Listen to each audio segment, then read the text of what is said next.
2026-এ বিধানসভা নির্বাচন সামনে, আর হুগলি উত্তরপাড়া কেন্দ্রে ইতিমধ্যেই পরিণত হয়েছে এক তীব্র রাজনৈতিক যুদ্ধক্ষেত্র। এই লড়াইয়ের কেন্দ্রে রয়েছেন মীনাক্ষী মুখার্জি, যার নেতৃত্বে বাম শিবির এবার সরাসরি চ্যালেঞ্জ ছুড়ে দিয়েছে তৃণমূলের তথাকথিত অজেয় গড়কে। মাঠের ছবি কিন্তু একেবারে স্পষ্ট, যেখানে তৃণমূল এখনো পুরনো সংগঠনের জোরে ক্ষমতা আঁকড়ে ধরে রাখতে চাইছে, সেখানে বামপন্থীরা রাস্তায় নেমে মানুষের ক্ষোভকে সংগঠিত শক্তিতে কিন্তু একেবারে পরিণত করছে। দুর্নীতি, কাটমানি, বেকারত্ব, এই তিন ইস্যু এখন উত্তরপাড়ায় ভোট রাজনীতির কেন্দ্র। শাসক দল যতই উন্নয়নের গল্প শোনাক, বাস্তবে মানুষের কিন্তু প্রশ্নের উত্তর দিতে গিয়ে তাদের নেতাদের মুখে কার্যত তালা পড়ে যাচ্ছে। প্রিয় দর্শক বন্ধু, আপনারা দেখছেন বারাসাত টিভি।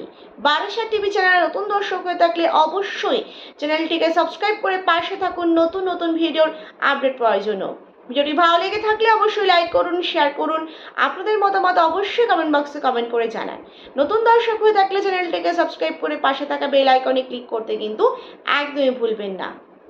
মীনাক্ষী মুখার্জির প্রচারে যে ধার দেখা যাচ্ছে তা নিছক নির্বাচনী কর্মসূচি নয়, বরং এটি এক প্রকার রাজনৈতিক পাল্টা আক্রমণ। বাড়ি বাড়ি গিয়ে সরাসরি প্রশ্ন তুলছেন, কোথায় কাজ, কোথায় স্বচ্ছতা? যার জবাব দিতে গিয়ে তৃণমূল নেতৃত্ব বারবার কিন্তু অস্বস্তিতে পড়ছে।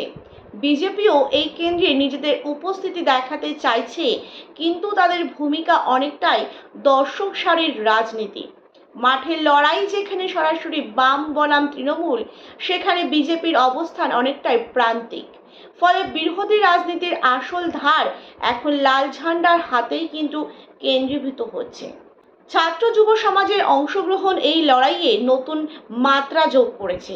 আর কোনো ভুল নয়, এবার এই স্লোগান এখন শুধু কথার মধ্যে নেই, তার রাস্তায়, মিছিলে, প্রচারে বাস্তব রূপ নিচ্ছে।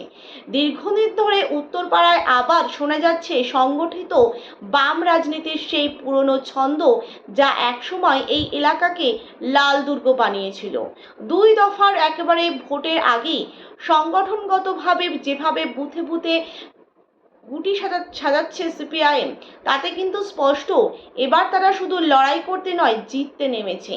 তৃণমূলের বিরুদ্ধে জমে থাকা ক্ষোভ, বিজেপির অকার্যকর একেবারে উপস্থিতি, মীনাক্ষীর আগ্রাসী প্রচার, এই তিনের সমীকরণ যদি ভোট বাক্সে প্রতিফলিত হয়, তাহলে কিন্তু উত্তরপাড়ায় ফলাফল শাসক দলের জন্য যথেষ্ট অস্বস্তিকর হতে পারে বলেই মনে করা হচ্ছে।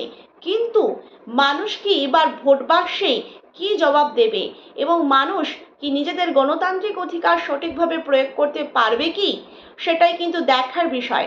কারণ এ রাজ্যে যখনই ভোট হয়, ভোটের নামে দেখা গিয়েছে প্রহসন, এবং প্রশাসনের কিন্তু ব্যর্থতা বা প্রশাসনের যে গাফিলতি, তাও কিন্তু বারবার চোখে পড়েছে। স্পষ্ট করে বলা যায়, এবারের লড়াই আর আগের মতো একপেশে নয়। উত্তরপাড়ায় মাটিতে লাল ঝান্ডা ফের মাথা তুলছে, আর সেই দৃশ্যই কিন্তু শাসক দলের অস্বস্তির সবচেয়ে বড় কারণ।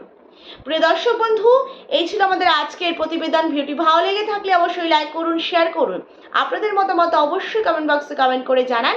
নতুন দর্শক হয়ে থাকলে চ্যানেলটিকে সাবস্ক্রাইব করে পাশে থাকা বেল আইকনে ক্লিক করতে কিন্তু একদম ভুলবেন না। আজকের মতন এই পর্যন্ত, ধন্যবাদ সকলকে।